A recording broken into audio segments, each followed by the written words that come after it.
మా latest videos కోసం మా ఈ తెలుగు న్యూస్ ఛానల్ సబ్స్క్రైబ్ చేసి గంట సింబల్ యాక్టివేట్ చేసుకోండి. రేపే శనివారం రాత్రి 6:30 నుండి 9:30 మధ్యలో గుమ్మం దగ్గర ఇది చల్లితే చాలు కష్టాలు కన్నీళ్లు పోతాయి, వద్దన్న డబ్బు వస్తుంది. లక్ష్మీదేవి డబ్బుల మూటతో మీ ఇంట్లోకి అడుగుపెట్టి మీకు ఐశ్వర్యాన్ని ప్రసాదిస్తుందని, మీ సంపాదనను కూడా పెంచుతుందని పురాణాలు శాస్త్రాలు చెప్తూ ఉన్నాయి.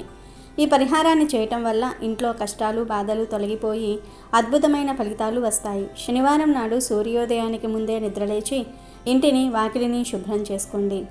ఇంటిని శుభ్రం చేసేటప్పుడు ఉప్పు కర్పూరము కలిపిన నీటితో తుడిస్తే చాలా మంచిది. ఎందుకంటే ఇంట్లో తెలియకుండా ఉండే నకారాత్మక శక్తులన్నీ అంటే నెగిటివ్ ఎనర్జీ బయటికి వెళ్ళిపోతుంది.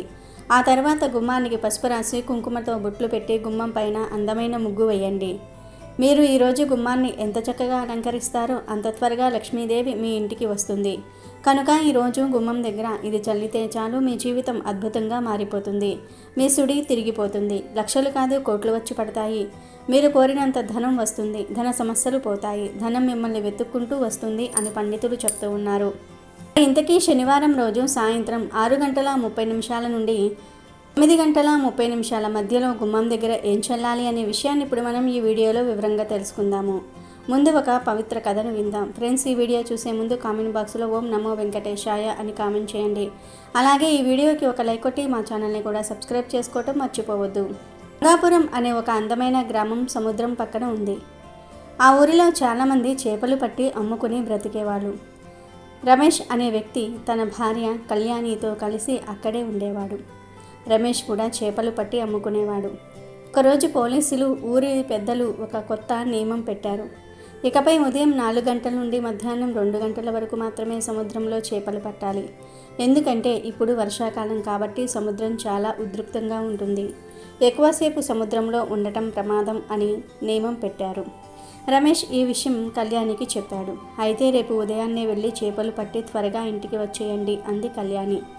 వచ్చే నెలలో మా పుట్టింట్లో పెళ్ళి ఉంది కదా, అక్కడికి వెళ్ళాలంటే నాకు నగలు కావాలి. నగలు లేకపోతే మా పుట్టింటి వాళ్ళ ముందు నాకు మర్యాద ఉండదు. మన నగలు సెటు దగ్గర తాకట్లో ఉన్నాయి. వాటిని ఎప్పుడు విడిపించుకోవాలో ఏమో అని బాధపడింది. నువ్వేం కంగారు పడుకులే, ఈ నెల నేను బాగా కష్టపడి డబ్బులు సంపాదిస్తాను. ఆ డబ్బుతో నగలు విడిపించేస్తానులే అని రమేష్ ధైర్యం చెప్పాడు. అదే ఊర్లో వీరయ్య అనే మరో మత్స్యకారుడు ఉండేవాడు. అతను చాలా సోమరిపోతూ కష్టపడకుండానే డబ్బు కావాలనుకునేవాడు. రమేష్ వెళ్ళి కొత్త నియమం గురించి వీరయ్యకు చెప్పాడు. ఏంటి వీరయ్య, ఇంకా నిద్రపోతున్నావా? మనం 12 గంటల తర్వాత సముద్రంలోనికి వెళ్ళకూడదట అన్నాడు రమేష్. ఎందుకు? 12 గంటలు దాటాక సముద్రం ఏమైనా మాయమైపోతుందా అని వీరయ్య వెటకారంగా అడిగాడు. సముద్రం మాయం కాదు. వర్షాకాలం కాబట్టి సముద్రం కోపంగా ఉంటుంది. కాస్త అటు ఇటు అయినా మనం సముద్రంలో మునిగిపోతాం అన్నాడు రమేష్. నేనేమీ నీ అంత పిరికివాడిని కాదు. నేను ఏ సమయంలో అయినా సముద్రంలో చేపలు పడతాను. ఆ నియమాలన్నీ నీలాంటి పిరికి వాళ్ల కోసం అంటూ వీరయ్య రమేష్ మాటలు అస్సలు వినలేదు. మరుసటి రోజు నుండి రమేష్ ఉదయం 4 గంటలకే చేపలు పట్టడం మొదలుపెట్టాడు. ఊర్లో ఉన్న ఇతర మత్స్యకారులందరూ కూడా ఉదయాన్నే చేపలు పట్టి అమ్ముకోవడానికి వెళ్ళారు.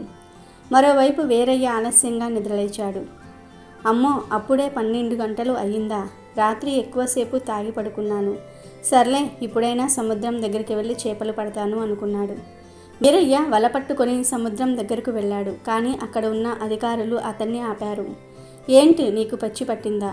ఈ సమయంలో ఇక్కడికి ఎందుకు వచ్చావు? మధ్యాహ్నం 12 గంటల తర్వాత ఇక్కడ ఎవరూ ఉండకూడదని తెలియదా అని కోపంగా అడిగారు. సార్, నేను 14 ఏళ్లప్పటి నుండి ఇక్కడే చేపలు పడుతున్నాను. నాకు ఈ సముద్రం బాగా తెలుసు. దయచేసి నన్ను చేపలు పట్టుకోవడానికి అనుమతించండి అని వీరయ్య బ్రతిమలాడాడు.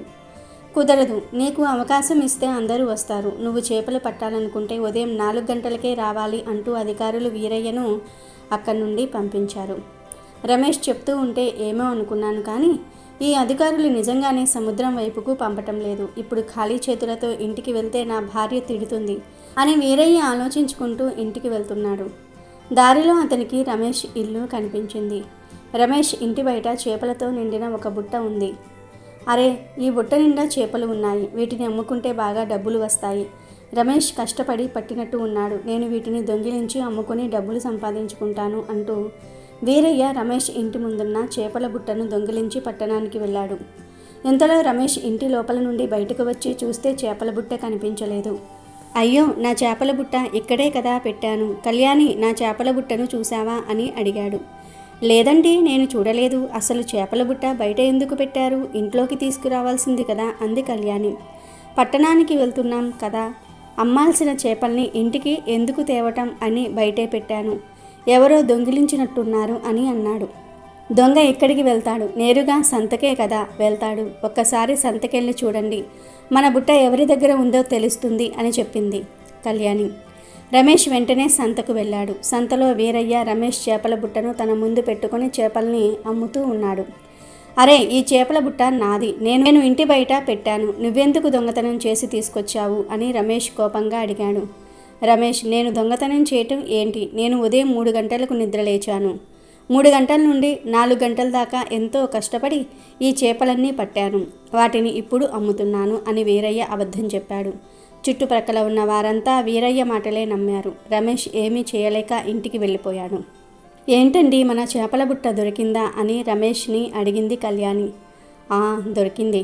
అదే ఆ వీరయ్య ఉన్నాడు కదా, అతని దగ్గరే మన బుట్ట కనిపించింది. అతనే దొంగిలించాడు అని రమేష్ జరిగిందంతా కూడా కళ్యాణితో చెప్పాడు. కళ్యాణి రమేష్ని ఓదారుస్తుంది. మరుసటి రోజు కూడా రమేష్ ఉదయాన్నే నిద్రలేచి సముద్రం దగ్గరికి వెళ్ళాడు. అతని వలతో చేపల్ని పట్టి ఒక బుట్టలో వేసుకుంటూ ఉంటాడు. ఆ రోజు కూడా వీరయ్య రమేష్ కష్టపడి పడుతున్న చేపల్ని దొంగిలించాలని నిర్ణయించుకుంటాడు. ఎంత కష్టపడి చేపలు పడతావో పట్టు, నువ్వు కష్టపడి పట్టే చేపలన్నీ నేను హాయిగా అమ్ముకుంటా అనుకుంటూ వీరయ్య చెట్టు చాటున నిలబడి రమేష్ని గమనిస్తూ ఉంటాడు. రమేష్ చేపల్ని పట్టి బుట్టలో వేసుకుంటూ ఉంటాడు. రమేష్ అతని సైకిల్ దగ్గరికి వెళ్తూ ఉండగా వీరయ్య రమేష్ బుట్టను దొంగిలించి అక్కడి నుండి పారిపోతాడు. అరే, నా బుట్ట మళ్ళీ కనిపించట్లేదు, ఇదంతా వీరయ్య చేసి ఉంటాడు అంటూ రమేష్ సైకిల్ తొక్కుతూ వీరయ్య వెంట పడతాడు. వీరయ్య మర్యాదగా ఆ చేపల బుట్ట నాకు అప్పగించు అని అడుగుతాడు. అస్సలు కుదరదు. నువ్వు ఎంతో కష్టపడి చేపలు పట్టి ఉండవచ్చు. నేను కూడా అంతే కష్టపడి నీ దగ్గర చేపలు దొంగిలించాను. కొద్ది క్షణాల ముందు వరకు ఈ చేపలు నీ సొంతం, ఇప్పుడు ఈ చేపలు నాకు మాత్రమే సొంతం అన్నాడు వీరయ్య. రమేష్ అతని మాటలు విని ఎంతో బాధపడ్డాడు. ప్రతిరోజు ఇతను నా కష్టాన్ని దోపిడీ చేస్తున్నాడు. స్వామి వెంకటేశ్వర, ఏంటయ్యా ఇది? నేను ఎంతో కష్టపడి పనిచేస్తూ ఉన్నాను, కానీ నా కష్టానికి తగ్గ ఫలితం దొరకటం లేదు. అతను కష్టపడకుండా కేవలం నేను పట్టిన చేపల్ని దొంగలించి డబ్బులు సంపాదించుకుంటున్నాడు. అయ్యా, మీరే నాకు సహాయం చేయాలి. నేను ఎన్నో కష్టాల్లో ఉన్నాను స్వామి అంటూ రమేష్ బోరున ఏడుస్తూ వెంకటేశ్వర స్వామిని వేడుకుంటాడు. దయగల వెంకటేశ్వర స్వామి రమేష్ బాధను అర్థం చేసుకుంటాడు. అంతే క్షణాల్లో వర్షం పడటం మొదలవుతుంది. అది మామూలు వర్షం కాదు. వర్షంలో నీటి బొట్ల బదులుగా చేపలు కురవటం మొదలవుతుంది. అది కూడా రమేష్ ఉన్న చోటే కురుస్తుంది. అలా ఆ చేపల వర్షం దాదాపు 2 గంటల సమయం కురుస్తుంది. చేపల వర్షం కారణంగా రమేష్ కళ్ళ ముందు చేపలు ఒక పెద్ద గుట్టగా పడిపోతాయి. ఆ చేపల గుట్ట ముందు వెంకటేశ్వర స్వామి ప్రత్యక్షమవుతాడు. ఆయన కష్టం ఎప్పుడూ వృధాగా పోదు. ఇదిగో, ఈ చేపలు తీసుకుని వెళ్ళి అమ్ముకో. ఇకపై ప్రతిరోజు మీ ఇంటి ముందు దాదాపు 2 గంటల పాటు ఈ చేపల వర్షం ఇలాగే కురుస్తుంది. నువ్వు సముద్రం దాకా వెళ్ళి చేపలు పట్టవలసిన అవసరం లేదు. ఇకపై హాయిగా నువ్వు బుట్ట తీసుకొచ్చి నీ ఇంటి ముందు ఎదురు చూస్తే చాలు. నేను అందించే ఈ చేపల్ని అమ్ముకుంటూ సంతోషంగా బ్రతుకు అని వెంకటేశ్వర స్వామి రమేష్ని ఆశీర్వదించి అక్కడి నుండి మాయమైపోతాడు. రమేష్ అతని కళ్ళ ముందు ఉన్న చేపల్ని ఒక పెద్ద ట్రాక్టర్ నిండా నింపుకుంటాడు. వాటిని పట్టణానికి తీసుకుని వెళ్ళి అమ్ముతాడు. ఆ రోజు నుండి ప్రతిరోజు రమేష్ చేపలు పట్టడానికి సముద్రం వద్దకు వెళ్ళేవాడే కాదు. అతను ఒక బుట్ట తీసుకొని అతని ఇంటి ముందు వచ్చేవాడు. వెంకటేశ్వర స్వామి అతని కోసం చేపల వర్షాన్ని కురిపించేవాడు. అలా వర్షంలో కురిసిన చేపలు సేకరించి బజార్లో అమ్ముకుంటూ హాయిగా జీవితాన్ని గడుపుతూ ఉంటాడు. వెంకటేశ్వర స్వామి రమేష్ని ఆశీర్వదించిన తర్వాత సోమరిపోతూ వీరయ్యకు దురదృష్టం మొదలవుతుంది. రమేష్ ఇంటి ముందు చేపల వర్షం కురవటం మొదలైన విషయం వీరయ్యకు తెలిసి అతనికి అసూయ పుట్టుకొస్తుంది. రమేష్ కష్టపడకుండానే చేపలు ఎలా పొందుతున్నాడు? నేను కూడా అదే చేపల వర్షాన్ని పొందాలి అని అనుకుంటాడు. వెంకటేశ్వర స్వామి కనిపించిన ప్రదేశం రమేష్ ఇంటి ముందు అని తెలుసుకున్న వీరయ్య రమేష్ ఇంటి పక్కన ఒక ఖాళీ స్థలంలో తన బుట్టను పెట్టుకొని నిలబడతాడు. స్వామి, నాకు చేపల వర్షాన్ని కురిపించు అని కేకులు వేస్తాడు. కానీ స్వామి వీరయ్య దురాశను, సోమరితనాన్ని, దొంగతనపు స్వభావాన్ని చూసి కోపగిస్తాడు. మరుసటి రోజు నుండి రమేష్ ఇంటి ముందు చేపల వర్షం యథావిధిగా కురుస్తుంది. కానీ వీరయ్య ఉన్న చోట వర్షం పడదు. బదులుగా అతని బుట్టలోనికి కప్పలు, కీటకాలు పడటం మొదలవుతాయి. దుర్వాసనతో వీరయ్య తలపట్టుకొని పరుగులు తీస్తాడు. ఇది కొన్ని రోజుల పాటు జరుగుతుంది. తర్వాత వీరయ్య సముద్రం దగ్గరకు వెళ్తాడు. వీరయ్య ఎంత ప్రయత్నించినా సముద్రంలో కూడా చేపలు దొరకవు. ఇంట్లో అతని భార్య కూడా డబ్బు సంపాదించలేదని నిత్యం తిడుతూ ఉంటుంది. గతంలో దొంగిలించిన డబ్బు అంతా అనారోగ్యంతో ఖర్చయిపోతుంది. అతని దుష్టబుద్ధి, సోమరితనం వల్ల అతను ఏ పని చేయలేక చివరికి ఊరిలో అందరి దృష్టిలో చిన్నబోతాడు. రమేష్ మాత్రం దైవవరంతో సుఖంగా జీవిస్తూ తమ నగలను విడిపించుకుని కళ్యాణిని పుట్టింటికి గౌరవంగా పంపుతాడు. కష్టపడే వారికి, నిజాయితీగా ఉండేవారికి దైవం తప్పకుండా సహాయం చేస్తుందని, మోసం చేసేవారికి, సోమరిపోతులకు కష్టాలు తప్పవని ఈ కథ రుజువు చేస్తుంది. ఇక వీడియోలోకి వస్తే, శనివారం రోజు మనం గుమ్మం ముందు చల్లేటటువంటి ఈ నీటి వల్ల చెడంతా కూడా వెళ్ళిపోయి మన ఇంటి లోపలికి మంచి శక్తులు అడుగు పెట్టడానికి అవకాశం అనేది ఉంటుంది. మన ఇంటిలో మనకు తెలియకుండానే ఎన్నో రకాలైనటువంటి నకారాత్మక శక్తులు తిరుగుతూ ఉంటాయి. మంచి కానివ్వండి, చెడు కానివ్వండి, మన ఇంటి గుమ్మం లోపల నుంచి మాత్రమే ఇంట్లోకి ప్రవేశించాలి.